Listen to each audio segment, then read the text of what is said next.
Well, we bought this, and it is actually doing a really good job in here in this garage here, 30 by 30. And it's keeping it fairly nice. I've got this fan going here blowing up, so it takes the hot air here and circulates it back down. And then I've got that fan over there blowing in this direction to keep it circulated this way. Meanwhile, Gina, she's got a hurt tummy, so she's just trying to stay warm. We got a Jedi in training over here. Not really training. Huh? Not really training. We're not really training. Oh, you're fighting? Okay. I hope she gets them. I'm over here working on the Ranger. I'm relocating all of the emergency brake lines. Basically, you've got all these pieces here. These, they just end up hooking in like that. So I was able to get this pinched off of there. Got this into 3 different pieces here. So we can actually move this one. This one was through the hole right here. And that's why you've got all this fraying right there. Now, I mean, the emergency brake cable still works. So now I'm going to give it a little bit of slack to be able to reach that one over there and go under the frame on that side, because it's rubbing on the underside of the frame there. I'm going to leave just enough slack on this side so that it can do that right there, and that will work. And then this one was actually in between the bar, the shock, and it went around here and then that way. And so now what I'm doing is I'm relocating it under, and I'm going to mount it to the underside of this bar there, and then bring it up this way so that it links up with the rest of the cable. But I want it to mount up with the cable in a way. Hey, that might work. I might just zip tie it to that right there.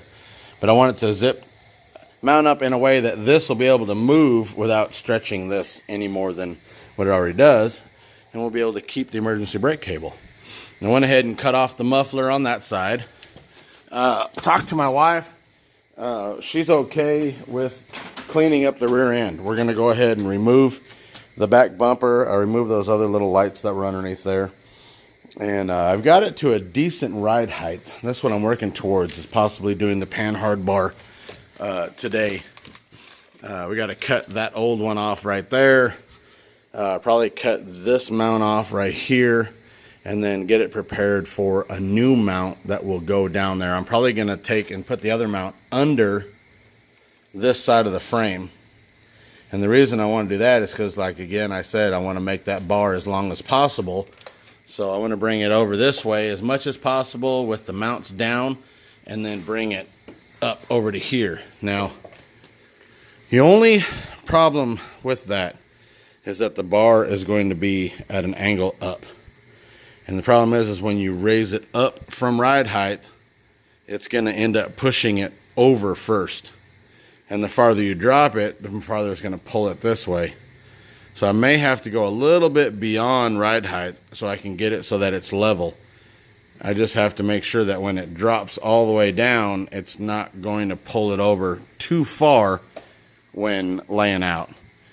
I'm going to go with that front cross member. I'm going to jack it up in the center, bring it up a little bit higher, and then I'm just going to put another bar on top of it going straight across, reinforce it, because we're going to be raising the bed floor anyway.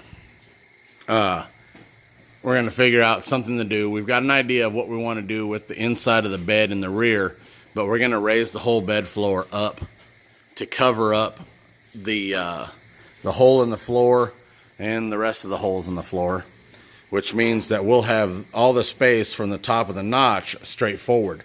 So it's not going to matter how far we bring this up and back down, just so long as we reinforce this. Probably end up taking a piece of 2x4, laying it flat on top, and just welding it in. That'll reinforce that whole area right there again, without having to change too much of this and this over here. And then we can actually just go ahead and cut almost the rest of this bottom notch out that was for the drive shaft.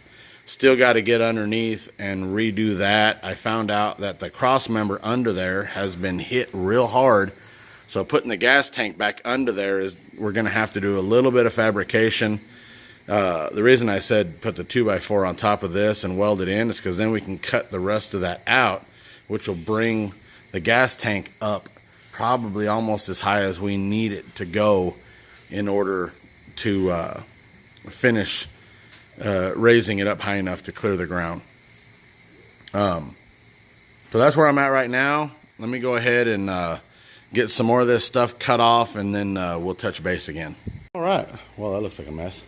Anyway, change of plans. The one that went up and over, when I did it through its cycle to figure out what's going to move where, it ended up pulling down. So that wasn't going to work because that was going to apply the brakes as it tightened the whole line up.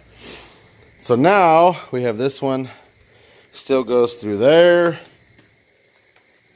Comes up through the middle. And then continues up and around this way, and then down under, and then I zip tied it on the other side. So now what we do is we're gonna release the air line, and we're gonna let it down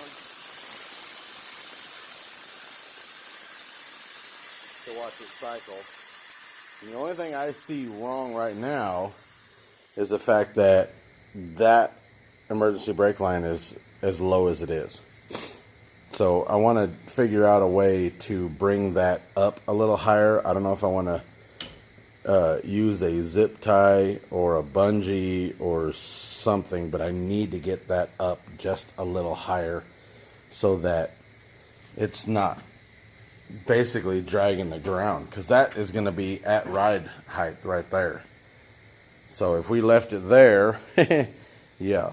So let me look at that real quick. All right, I added one zip tie right there, and that seems to hold it up where I'm feeling comfortable with that. But now the test is cycling through, bringing it up and checking on it. So hang on real quick. I gotta put you guys down like that so I can hook up the air line. There we go. All right, so now follow me along. One of these days I'll put this crap on a tripod. All right, so let's see.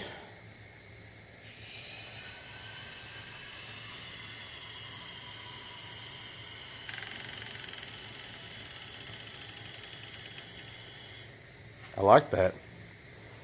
That actually worked out good. I mean, it's rubbing on the bottom of that right there, but that's only temporary, and who knows how often it'll ever be lifted up this high.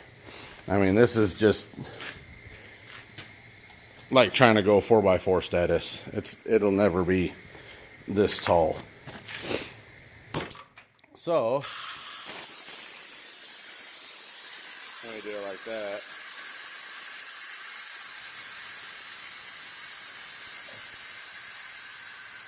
And I've got it setting on that because that's pretty much where I want to be.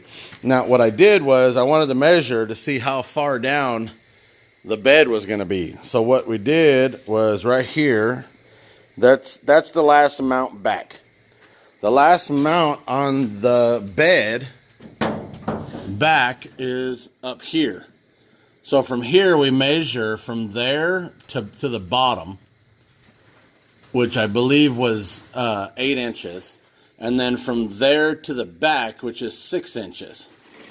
So if we go over here and we measure back 6 inches and then down 8 inches, that's where the bottom of this bed is going to ride.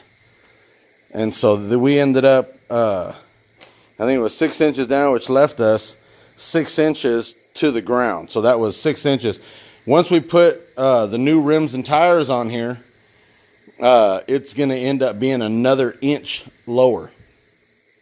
So that'll end up taking it to about 5 inches off the ground in the rear at ride height. Of course, we all know it'll go further beyond that. So anyway, the emergency cables are done. I'm happy with those, the way they're going to cycle through the motion. So now on to the next things. I need to try to get some of this stuff cut off that I don't want on there, and then start looking at doing the pan hard bar. All right, we got that mount cut off from there and got that all grinded down and back smooth. I got part way through this one. It's got a mount that goes underneath it. I got that cut off there, and then I started getting this part cut off. I got to get up and around and down. I want to get that off there and clean it up. I like having it clean. I don't like adding on to what's already there. I want it to be my way. So yeah, we'll cut all this off. Only problem is I ran out of cutting wheels. I've got that one there, and that one I just thrashed it trying to get the last piece off that. So I'm kind of stuck for now, and that's gonna be it for this week. I gotta figure out.